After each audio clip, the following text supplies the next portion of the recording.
नमस्कार. श्री स्वामी समर्थ. सर्व शिवभक्तांना नमस्कार.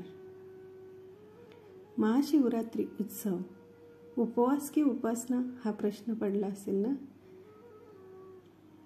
महाशिवरात्री उत्सवानिमित्त उपवासाचे पदार्थ काय काय करायचे या संबंधी बऱ्याच घरांमध्ये चर्चा सुरू आहेत.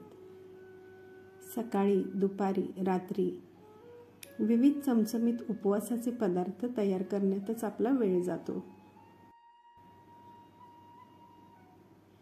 पण आता या दिवशी काय उपासना करायची याची चर्चा कोणत्या घरात होते का? नाही ना. बहुतेक याचे उत्तर नाही असेच असेल. एक वेळ उपवास नाही केला तरी चालेल, उपासनाही केली पाहिजे.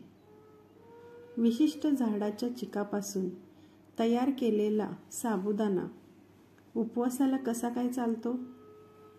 खरे पाहता उपवासाच्या दिवशी साबुदाणा अजिबात खाऊ नये. यापेक्षा ताजी फळे खावीत. फळांचे रस म्हणजेच ज्यूस आणि भरपूर दूध प्यावे.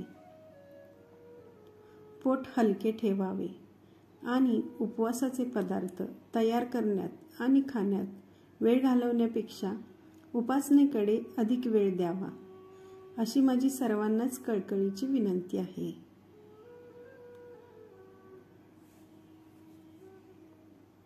आता उपासना कोणती करावी? ज्यांना शक्य असेल त्यांनी 11 वेळा रुद्र म्हणावे, नाहीतर 11 वेळा शिवहिम्न स्तोत्र म्हणावे किंवा 11 वेळा शिवतांडव स्तोत्र म्हणावे. तेही शक्य नसेल तर 11 माळा ओम नमः शिवाय या मंत्राचा जप करावा. शक्य असल्यास मृत्युंजय मंत्राच्या 11 माळा कराव्यात.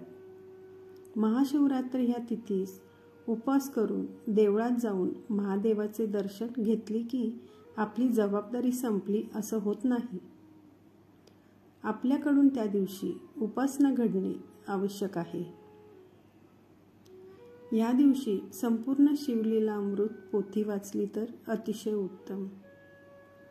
पूर्ण पोथी वाचणे शक्य नसेल तर अध्याय 2 किंवा अध्याय 11 नक्की वाचावा. वरील विविध पर्यायांपैकी एक किंवा अनेक पर्याय निवडून तुम्ही सर्वांनी उपासना करावी, म्हणजेच तो खरा उपवास.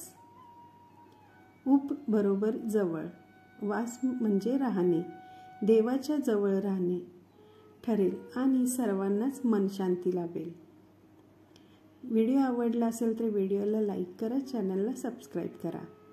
मी माया पुन्हा भेटूया अशा छानशा व्हिडिओसोबत. धन्यवाद. काळजी घ्या. श्री स्वामी समर्थ. ओम नमः शिवाय.